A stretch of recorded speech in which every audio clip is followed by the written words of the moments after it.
জি বাংলার চিরদিনই তুমি যে আমার ধারাবাহিক যেন ক্রমশ জমজমাট হয়ে উঠছে। এই মুহূর্তে ধারাবাহিকের যে ট্র্যাক দেখানো হচ্ছে তাতে করে খুব শীঘ্রই অপু আর্যর বিবাহ সম্পন্ন হবে। আর নতুন অপর্ণা রূপে শিরিনকে দর্শক সাদরে গ্রহণ করেছে। এই মুহূর্তে অপু এবং আর্যের যে ম্যাজিক তাও দর্শক তাড়াতাড়ি উপভোগ করছেন।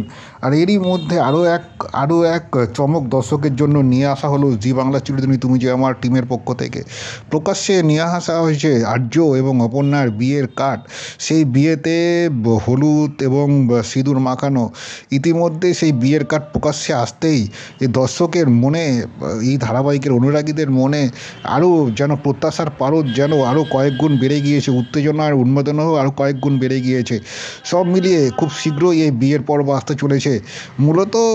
মূলত সেই কার্ড সামনে ইতিমধ্যে আনা হয়েছে। শোনা যাচ্ছে যে এই কার্ড বিলিও নাকি অপু এবং আর্যের এই বিয়ের কার্ড ইতিমধ্যেই নিমন্ত্রিতদের মধ্যে বিলি করাও সব শুরু হয়ে গিয়েছে। সব মিলিয়ে এখন জমজমাট হয়ে গিয়েছে। মনে করা হচ্ছে ছোটো পর্দায় অন্যতম হাই প্রোফাইল বা জমকালো বিয়ে হতে চলেছে আর্য এবং অপর্ণার। আর এদিকে এই বিয়ের পর্ব যখন সংগঠিত হচ্ছে তারই মধ্যে আর্য এবং অপর্ণার জীবনে আবারও কালো মেঘ ঘনিয়ে এসছে। সকলেই জানেন যে সারপ্রাইজ পার্টি তা আর্য অপর্ণাকে আংটি পরিয়ে প্রস্তাব দিয়েছিলেন। সেই প্রস্তাবের মধ্যেই অপর্ণার বাবার হাতে একটা চিরকুট এসে পড়ে। সেই চিরকুটে লেখা থাকে আসলে আর্য হচ্ছে শঙ্কর, আর্যর নাম হচ্ছে শঙ্কর। জাস্ট দেখে স্বাভাবিকভাবেই অপর্ণার বাবার মনে সন্দেহ জেগে ওঠে। যদিও অপর্ণা আগে থেকেই জানে যে আর্যর নাম শঙ্কর, মেঘরাজ তাকে বিষয় জানিয়েছিলেন।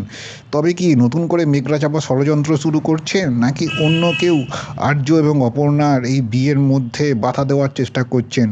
সবটাই উত্তর পাওয়া যাবে আগামী দিনে। সব মিলিয়ে এই মুহূর্তে আর্য অপর্ণার বিয়ে নিয়ে প্রস্তুতি তুঙ্গে।